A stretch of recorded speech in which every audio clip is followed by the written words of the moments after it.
And welcome back. Well, if you're following the video series in order, to recap the last video, we got a power steering pump installed, or at least enough we can put the belt on it. We still have some hoses to attach. Same thing with the air conditioning compressor. It's on here for at least belt routing purposes. We still have the refrigerant lines to attach, but we did make our electrical. And we also put on our two pulleys on the front of our crank. The first one, which comes with the ATI dampener, which is used to drive the accessories. And the second one, the outer one here, you can see is also an 8-rib. It's used to drive the supercharger. And along with the Procharger supercharger, we went ahead and got Procharger's main support bracket installed on our passenger side here.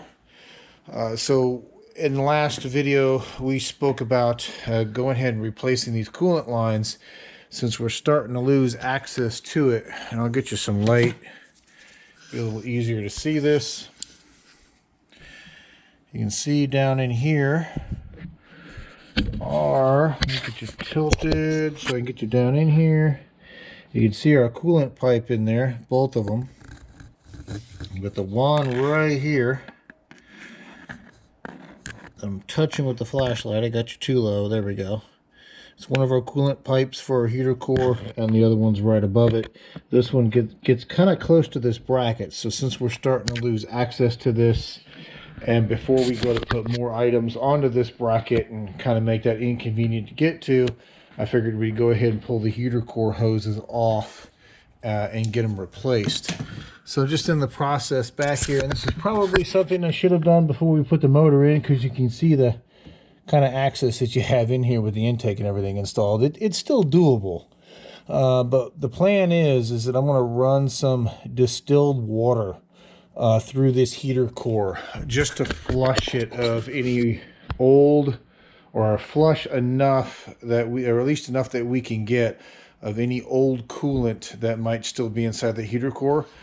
Since it's going in with a brand new radiator and the block is completely empty, if we can get that flushed out and it be mostly distilled water, then just alleviating any kind of concerns we may have from coolant intermixes, because we don't know the service history of this vehicle. We don't know what type of coolant may be inside that core. It could still be the original stuff that came with the factory.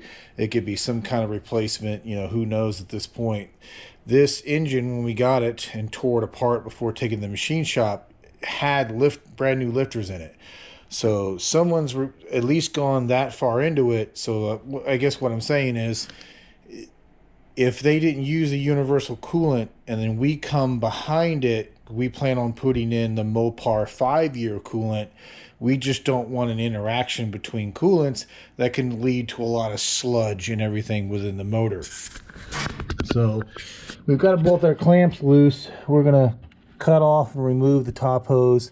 We're going to leave the bottom hose on and just throw it into an empty jug.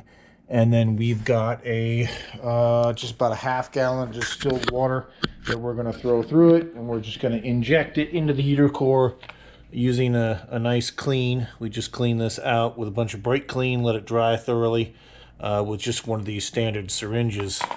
And again, just in an effort to at least remove as much old residual coolant as we can, or at least make it mostly distilled water.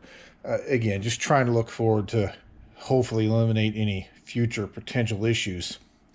So I'm going to work in on this. Like I said, you're not going to miss much. It's going to be literally flushing and pushing a bunch of water into the heater core and letting it drain out.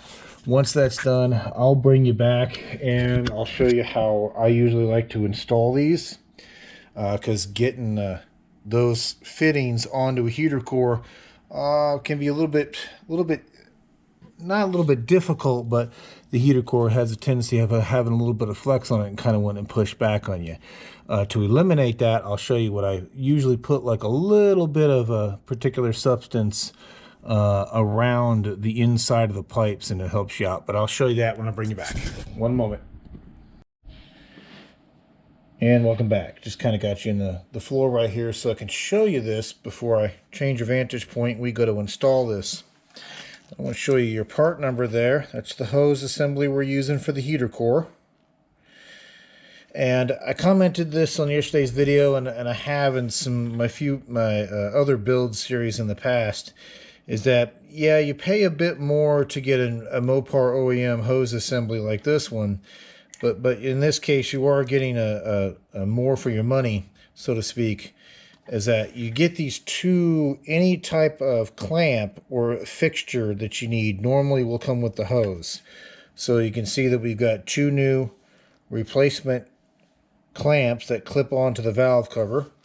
We've got a replacement piece that this clips onto that stud in the firewall and secures it. And also on the Mopar hoses, and I'm sure other manufacturers do this, don't quote me on that, I know Mopar does, is that they also give you new spring clamps, which are held open by these little yellow retainers. So once you get these hoses slid in place, you just twist and pop these yellow retaining clips off and the clamp will close. So in this case, you know, you're getting quite a bit more than just a hose assembly. But what I was talking about earlier, as far as easing the attachment of these hoses onto the fittings, I'm going to show you this here. We got a little 3M silicone paste. Now, rubber loves silicone, so we're not going to hurt anything by putting a little bit of silicone paste on this hose. What I'm going to do is just lightly coat the Q-tip with this, and I mean very, very light. It doesn't take much at all. Don't glob this in there because you don't want to go too much, but just put a little bit of silicone paste on the entranceway of these hoses.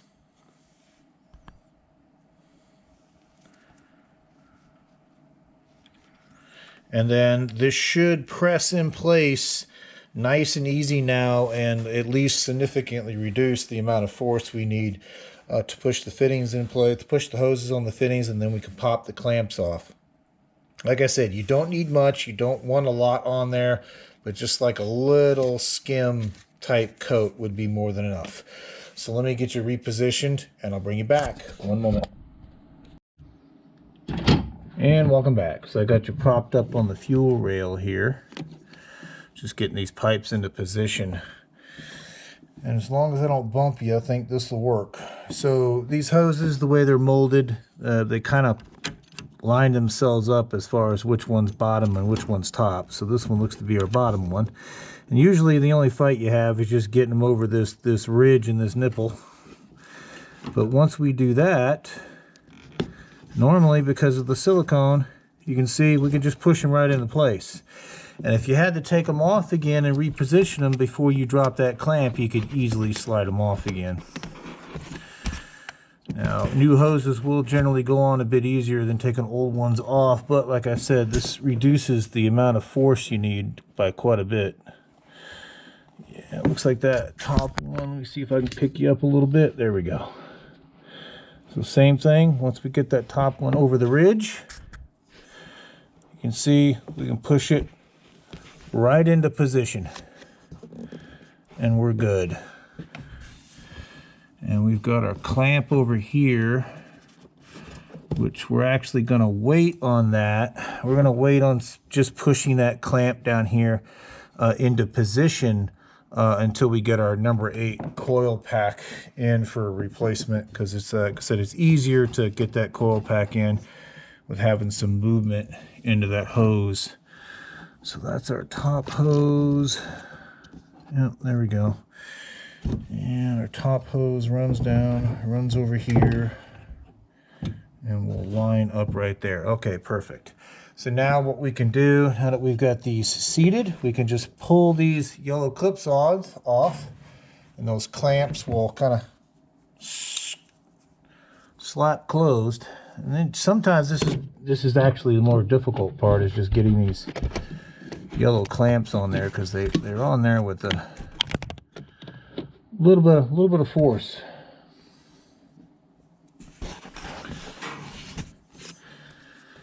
Okay.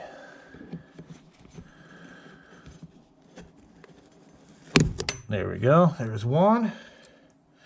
So I find, whether this is the right way of doing it, works for me, is that if you just grab them flat like that with a pair of pliers and just rotate them off, They come off. Clamps have got it. They're secure. So awesome. So now we can just come in here and find where our valve cover mount points used to be, which it looks like just using the hose here. Looks like that's one of them there.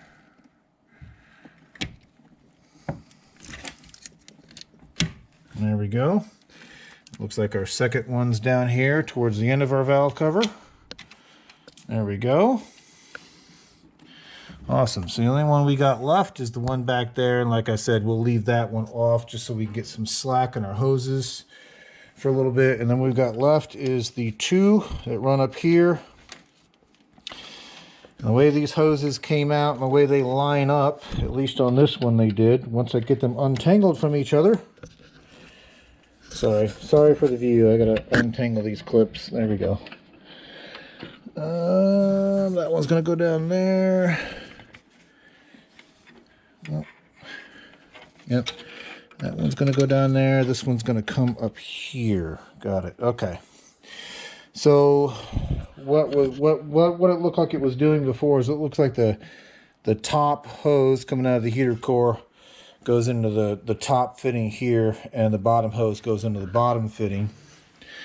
So you can see what we've got. So the supercharger bracket looks like it does get in the way a little bit.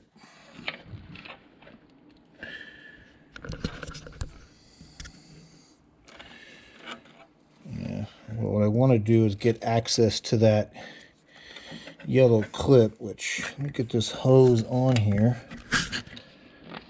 See if it helps. Yeah, the bracket.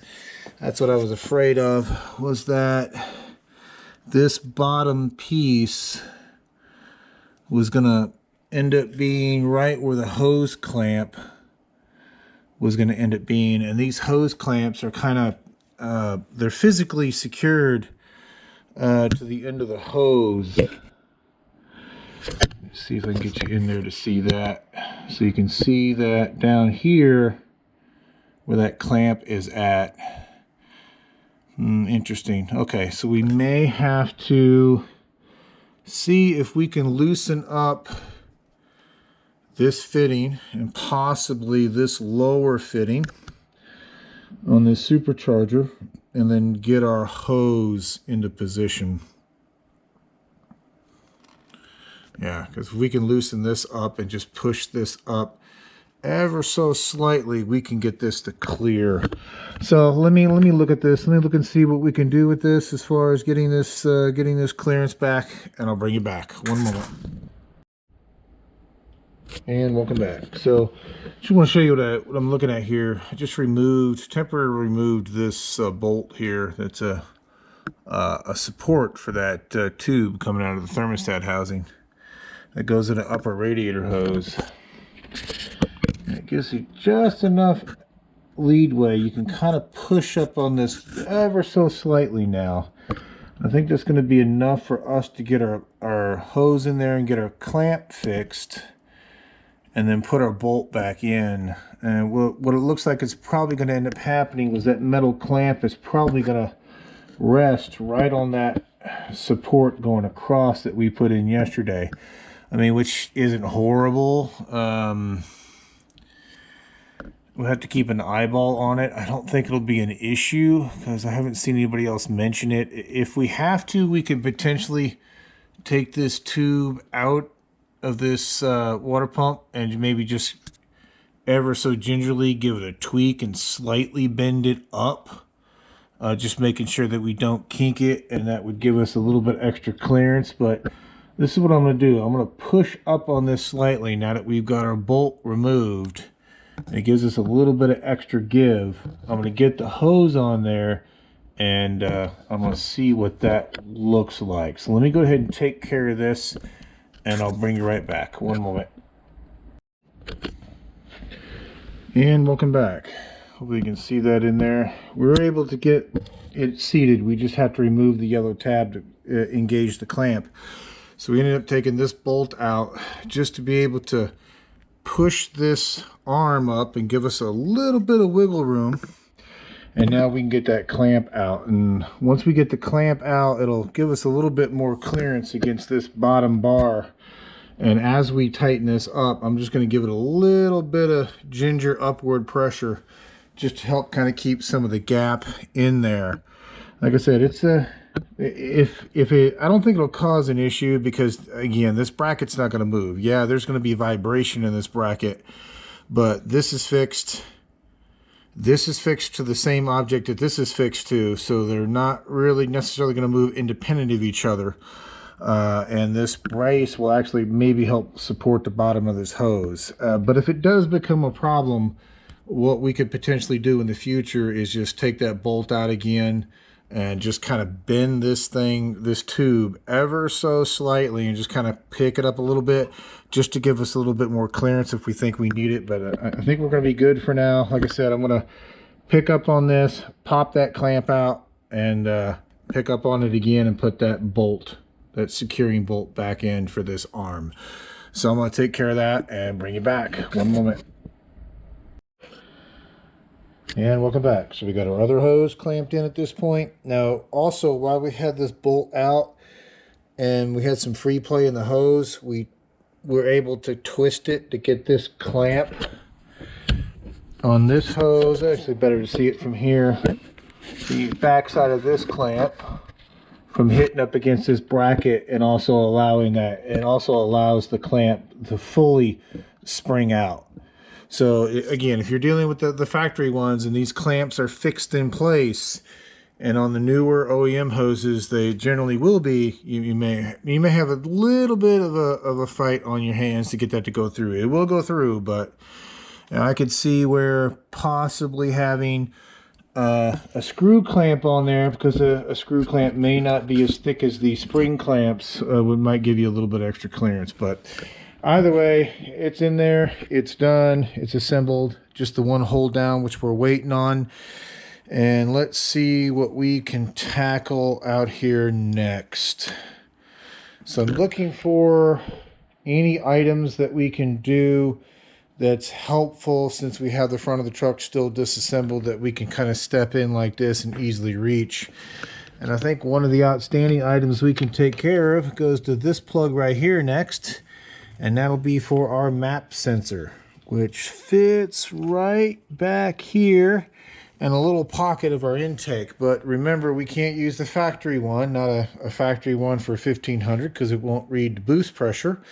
We have to use a modified one that we ordered with this kit. Now, again, just to reiterate, I know I've said this a few times. Sorry to sound like a broken record.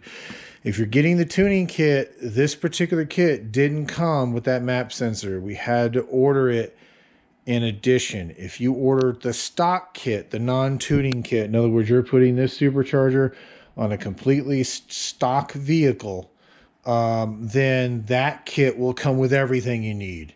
You know, MAP sensor, fuel injectors, the whole 9 yards. But let me go grab that pouch of equipment, and I'll be right back.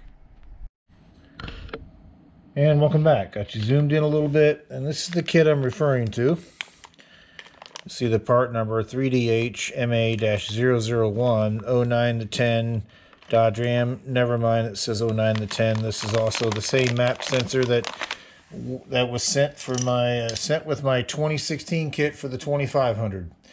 So I think it's just I don't want to say outdated label or incorrect label, but I guess what I'm saying is ignore the year, because we're dealing with a 2012 here, but we still need that sensor. Now, as I was talking about earlier in a previous video, you'll see it comes with a bunch of spacers, a new end piece to hold the engine cover in place, double-sided threaded rod for said piece. And what these spacers and washers and everything is for is that most of it is for the like the Hellcat fuel injectors that they would send you with a full stock kit, because the Hellcat fuel injectors, my understanding, are taller than the injectors used in a 1500 out of standard. So you have to make up for that difference in order to put your fuel rail back on your intake. But if you remember, we're going with FIC fuel injectors, so we don't have to worry about the additional height.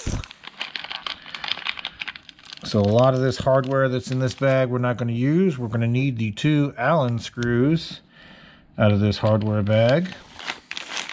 We need our billet adapter.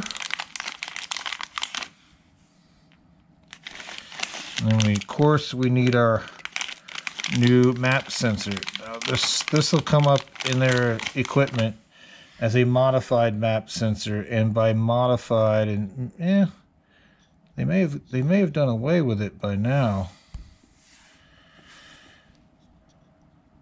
Let's see. Yeah, it used to be that this kit may not need it. My we'll have to check this. My 2016 had to have an adapter on the pigtail for the MAP sensor, but it looks like this one may plug straight into the factory harness, so that's actually kind of cool. What they did on the 2016 was they sold a little adapter wiring harness pigtail that took it from this connector to the factory connector because it was a slight bit different. And if I recall correctly, I think it was the guide pin on this side was actually shaved off so it would fit their adapter pigtail. All right, so let me go take a look at this and make sure that we're not missing an adapter pigtail. It doesn't look like we are based on that connector. That looks like that will actually connect right in, which is actually kind of cool. So if that's the case, then all we have is to put this sensor into this billet adapter, and then the whole thing can go into the intake. And I'm trying to remember, if I remember correctly, I think we've got to put the billet adapter in first and then put the sensor into the adapter, because I don't think there's enough room back there to swing this thing in to get it in and out of place. At least on the 2500 there wasn't, so we had to put this in first and then kind of fish behind the scenes to get this into this adapter. Anyway, let me get you set up and we'll see what we got up there. One moment. And welcome back. Hopefully I got you in a position at least we could see most of this or some of this. So yeah, just kind of looking over the way the sensor mounted in is going to be kind of what I thought. So this is their billet piece. I'm going to put this into the port the sensor would normally go in and get it to seat. Once it's seated, we can then turn it, as you can see there, and then we can put our sensor in. If you try to put the sensor in first, it would stick out enough that you couldn't have it face the way you needed to face to get it to go down into the intake. So now that we've got our opening facing this way, we can take our SRT-4 sensor.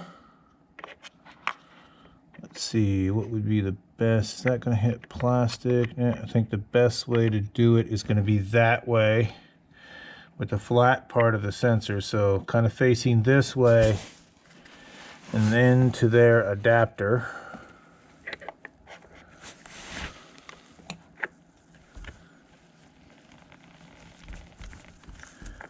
There is an O-ring on here.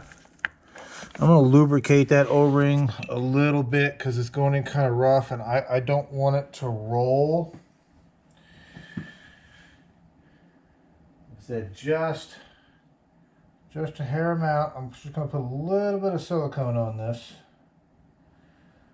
just to ease it into that adapter. Like I said, not a lot.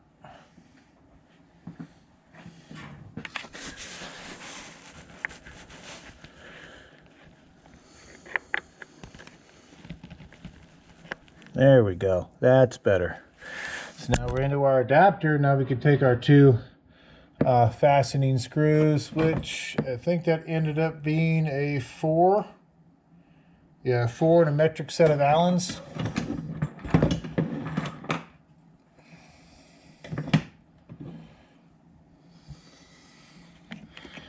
So just kind of have to get back here and get your bolts to line up. Okay, there goes the first one. Just putting them in hand tight. Yeah, I remember it was kind of, the nice thing is that sensor will plug straight into the factory harness on a 1500, or at least this vintage of a 1500.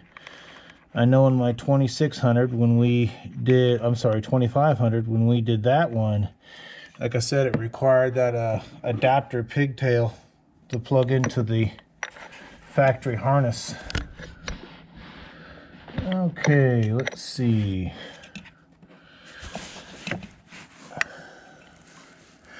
So yes, if you ever have to take your intake off,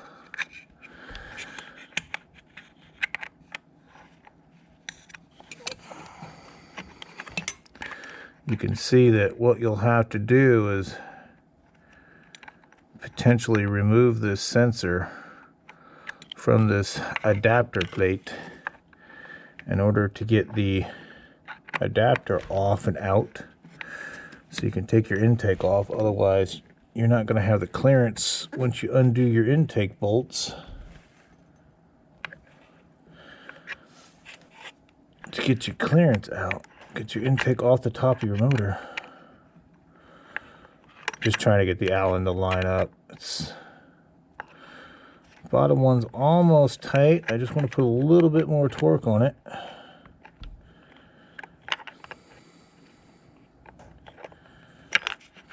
Oop, almost. Like I said, it's also at an awkward angle. Well, this is what happens when we go to adding upgrades to increase our performance.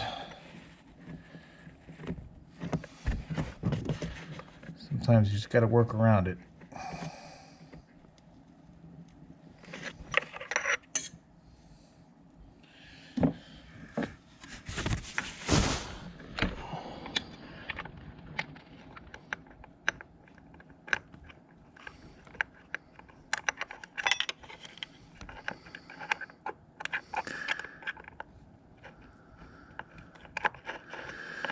Come on, get on there.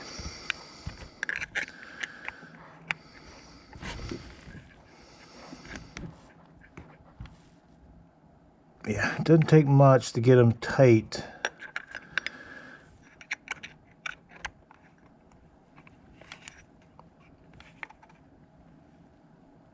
There we go. Okay, so we're able to get a decent bite on that one by shifting our adapter. Let's see if I can do the same thing over here or not.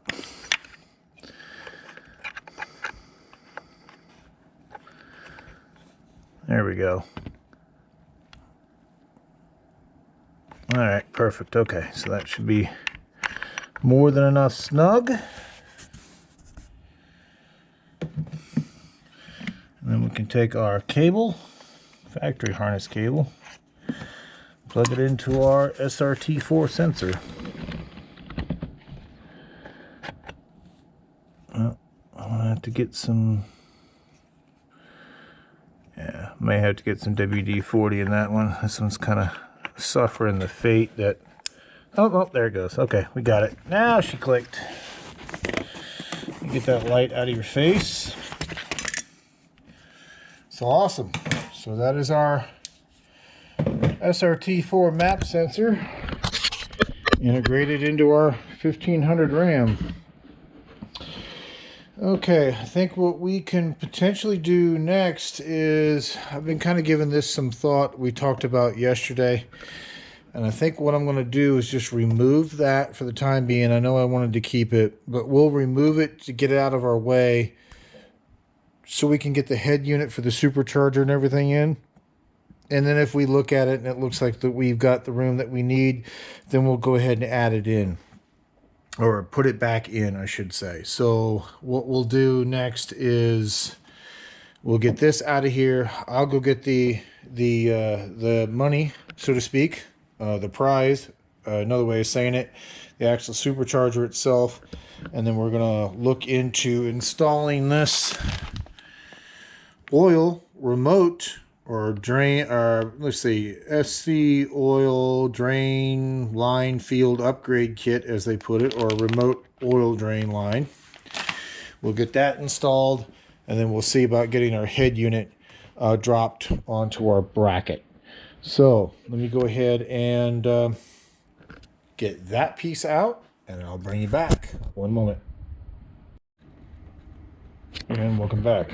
Well, in case you're curious on that one, there's 4 13mm bolts that hold that bottom airbox support in. 2 in the fender, 2 underneath the fender that we were able to just kind of push the fender liner out of the way to get to. And then you've got 2 small bolts that come up through the fender liner and screw into the bottom plastic base of that support. So there we go. Let's just push that back up. Okay, so it's out, and let's get on to the next piece. Let's go grab a supercharger head unit, shall we? One moment. And welcome back. So, got you a fresh battery. Figured what we would do is take a look at the contents of our drain line kit. And again, this is an optional kit, at least for this setup. So if you want to purchase one of these for your Procharger unit, you'll have to get that part number right there, 3P-COL-002. Or actually just ask for a remote drain line oil kit when you're doing your order, in case the part number is different based on the application.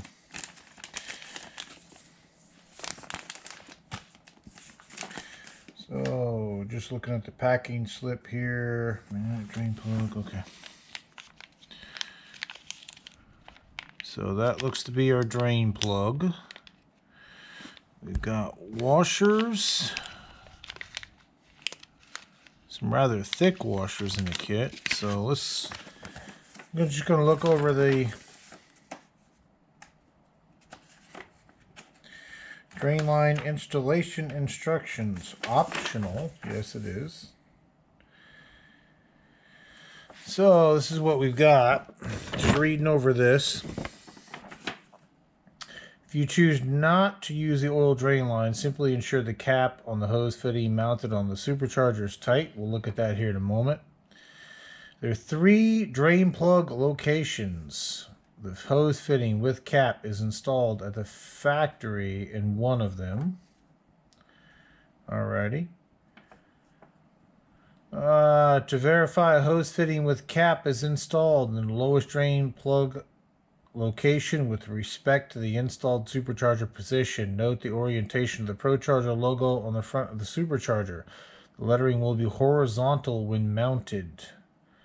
To allow for best drainage, make sure the hose fitting with cap is located at the lowest possible plug location with the supercharger position. Attach the drain line, remove the cap, the hose fitting, attach the hose as shown, and tighten. Make sure the cap and the other end on the hose is also tight. Be sure to fill your supercharger with oil per the instructions found in your owner's manual.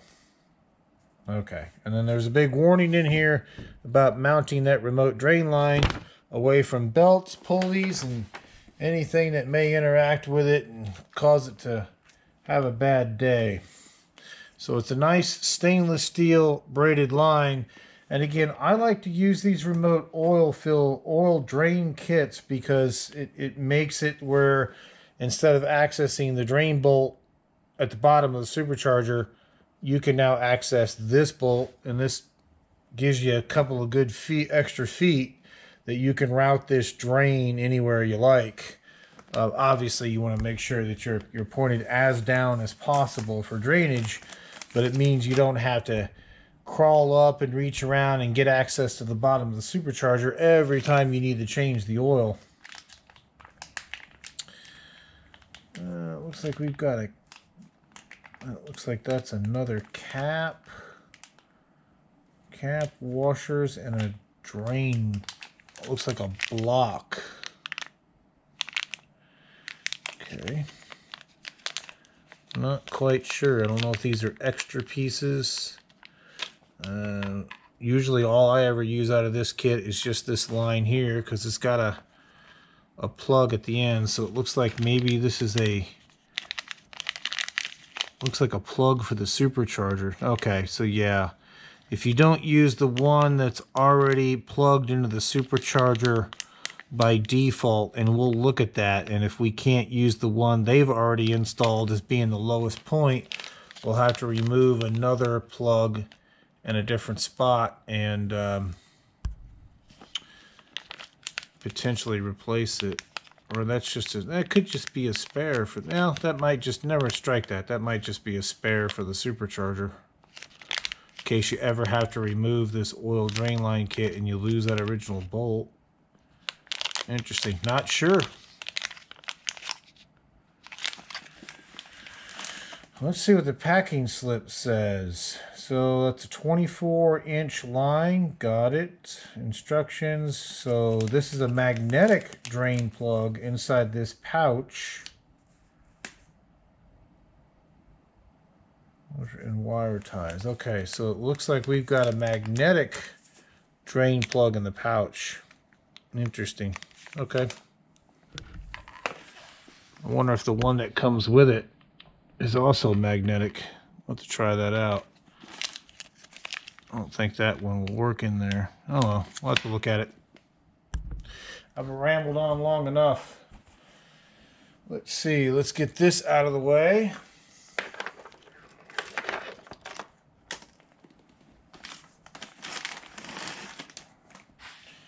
And let's get the main show out here.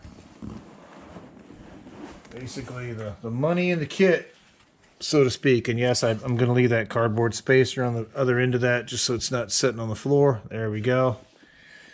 And there it is. This is a D1SC. We upgraded the kit. The kit would normally come with a P1SC. So this is the same head unit that we actually run in our 2500. And to recap the video that we first covered this in, we spoke to Procharger, spoke to the performance shop that we purchased this from, and after kind of talking about that it was going to go into a RAM and some of the upgrades and such we were doing, Procharger suggested that we upgrade this to a D1SC, for one of the reasons being, since RAM revs so low in the RPM scale, this one will actually build boost, according to Procharger, quicker at a lower RPM than the P1SC would have. And let's see, so they've got a drain plug already in there. So if that's the lowest point, we could potentially take that one out and use it and replace it with our remote drain line. But you can see there's two other spots that it looks like we can also put a drain line, just depending. And what they want us to do is look at their logo on the front of this supercharger, and it should look something like that once we have it mounted in there going across, which would make, it looks to be the one they installed, should be our lowest point. And we'll just have to loosen this Allen key up over here and just take this. It's just a warning label to remind you to add oil to the head unit. Just like any other moving part of any machine, you definitely don't want to operate this dry, otherwise you're gonna have a bad day. So I think we can leave well enough alone. And it looks like that will be our lowest point. It looks like it's going to be installed into the bracket like this. So yeah, what we can do is that we can get this plug out of here and replace it with this end of this drain line. So let me go grab a socket, see if I got a socket that'll fit that. If not, a wrench. Let me go get this swapped out to the drain line, and I'll bring you back and we'll get this thing on the bracket. So one moment. And welcome back. So I just got you on a slightly taller tripod here and zoomed in on our bracket that we installed yesterday. And let's see if we can get this head unit on here. Now, since we installed our oil drain line, we gotta have to be mindful of, where it's gonna sit. We're not quite sure where it's gonna route yet. But for the time being, we're just gonna shove it down, there we go, underneath, try to get it out of our way. And if we put our head unit in, if I'm blocking you, I'm sorry, I need to see some bolt holes. Slightly rotate it forward, that looks like that's where it's gonna sit. So we're dealing with two different size Allens. You got bigger Allens on the outer corners and the smaller ones in the middle. So we're dealing with 1/4 inch and 5/16 Allen screws. I did go through the head unit off camera and just thread these in manually a little bit to make sure that the holes were nice and clean. Because just looking to avoid any issues getting these to thread in. Because they have been, this head unit has been powder coated. Just like the main, there we go. Just like the main mounting bracket's been powder coated. Add a little bit of powder coating in some of the beginning of the threads. It wasn't too bad. We're able to kind of use its own bolts to thread chase it, so to speak. Just be careful when doing that, because having that little bit of powder coating in there, it kind of tightened up. It kind of felt like it was the same feeling you get when you're cross-threading something. Rather unnerving, especially what we're bolting into. We definitely don't want to cross-thread a mounting hole in our head unit here, because that means we would have to contact Procharger and see if it was something we would be able to fix ourselves with like a time cert, or potentially you've got to ship it back to them and have them, fix the housing. So I'm gonna go put the other one in the far corner underneath here. I'm probably gonna block your view. I'll try not to, but I need to see. Okay, that's our... Okay, so the bigger ones aren't on the exact corners. Looks like this one is right before the corner one.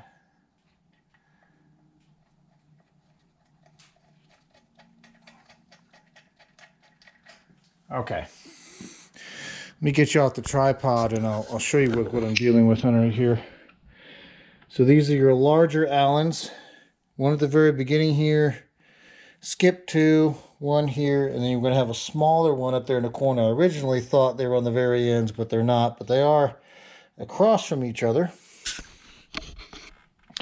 Tell you what, let me see if I can move you in a bit closer on the tripod, and I'll bring you back. And welcome back. So that's a bit better. Yeah, you can see a better shot of the bolts that we're dealing with. Let's see, and it looks like we want to put in... Interesting. Let me hold on 1 minute. Let me grab the book.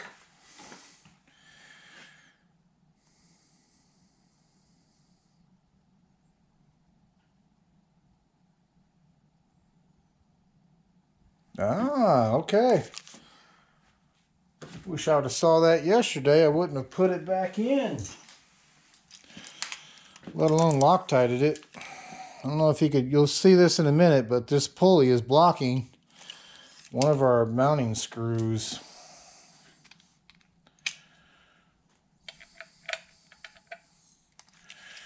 So it's going to have to come out.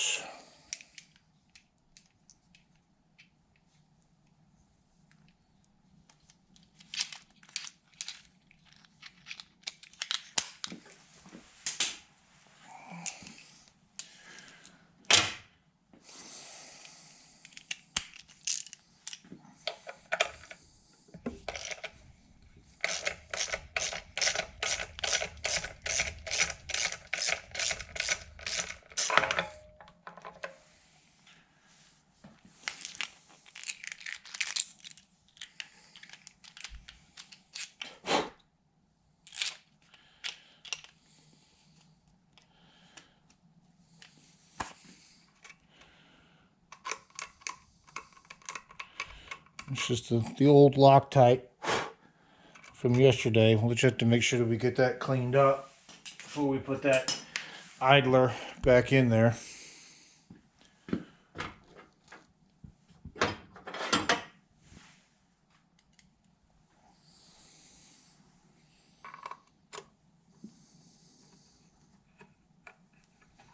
Nope, I don't like the way that's threading in. Let's see. There we go.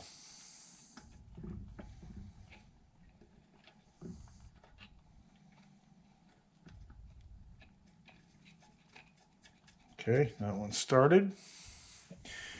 When you tighten these up, they will be recessed and be flat with the cover.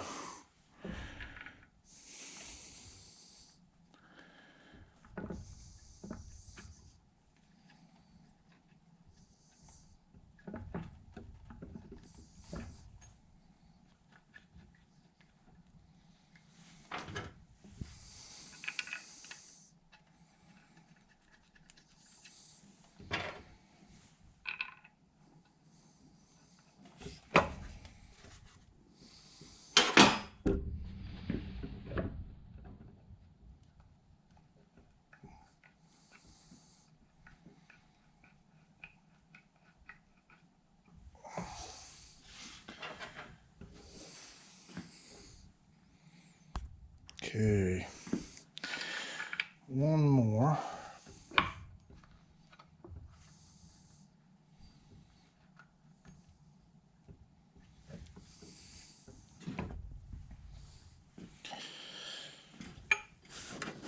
Make sure that we've got all these started. Okay, that's in a good couple of threads. That one's good. So is that one. Okay, yeah, these are all feeling nice and started. Going in easy.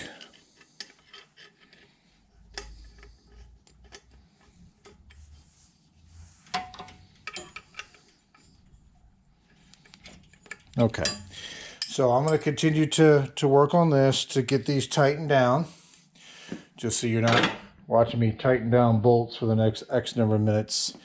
And then once we get that on there, it looks like we just reinstall our smooth idler. I'll put some more blue Loctite on that.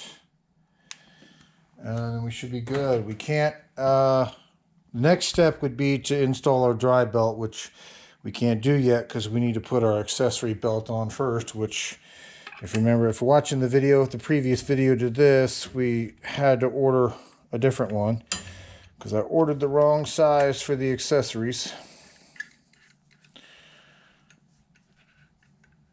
There we go. Again, I'm just running them in hand tight, making sure that they don't abruptly stop or feel like they're doing something that they shouldn't do. Oop, now it's starting to pick the head unit up.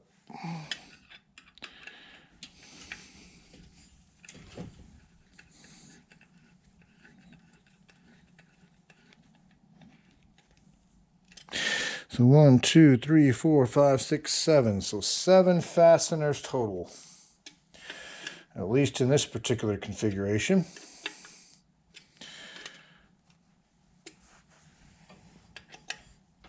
Okay, switch out for the larger ones.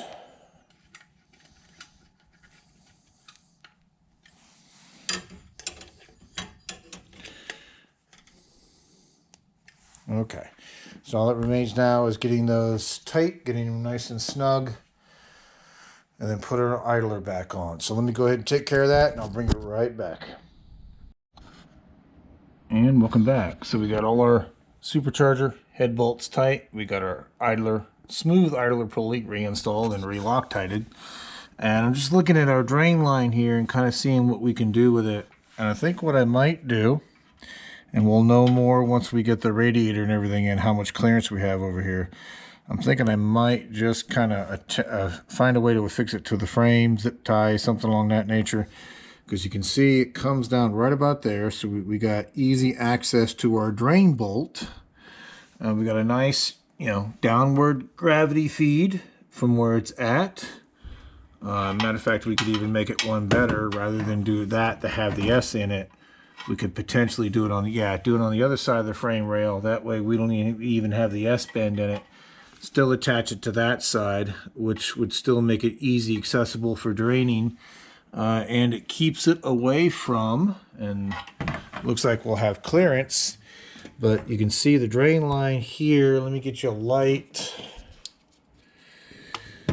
So you can see our drain line back there.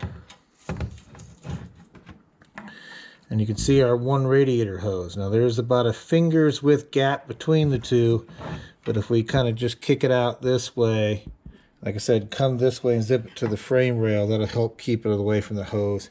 I don't think those two will meet because it would take some pretty good vibration and pretty good movement out of this hose for those two to touch. But again, just something to be mindful of, because when you're putting those drain lines on, they are braided stainless steel, so they're pretty aggressive. If they rub up against something, they will eventually chainsaw their way right through whatever it is. So with that being said, now that we have this in here and a drain line in here, we got a head unit mounted to our bracket. So awesome. Before we forget, we're going to let's go get some oil. Let's pull this drain plug out and let's fill this thing up. Let me go grab that bottle. One moment. And welcome back. So we got the supplied oil, which is a 6-ounce bottle of their oil. And inside the kit, so far the tuner kit was the same as the stock kit. They also give you, this is where your dipstick is at least on a D1 SC anyway. And you'll see that you got nylon washers in here. Try not to lose these. And we'll get our dipstick out. Put that up there for safekeeping, and then we'll get her filled up.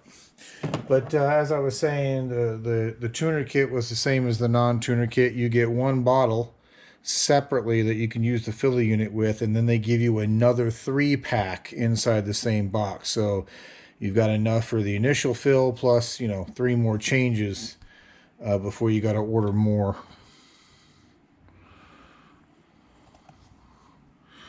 So the book says to give it 6 ounces of oil. So we're just going to let this bottle do its thing. Okay, so this is gonna take a bit to drain, but if just to give you a tip, if you discard these bottles, save this screw-on adapter, this little cone, this little funnel piece. These come in handy to have, because in case you misplace one between the time that you ordered your box of 3 and you need more, like I said, these are useful.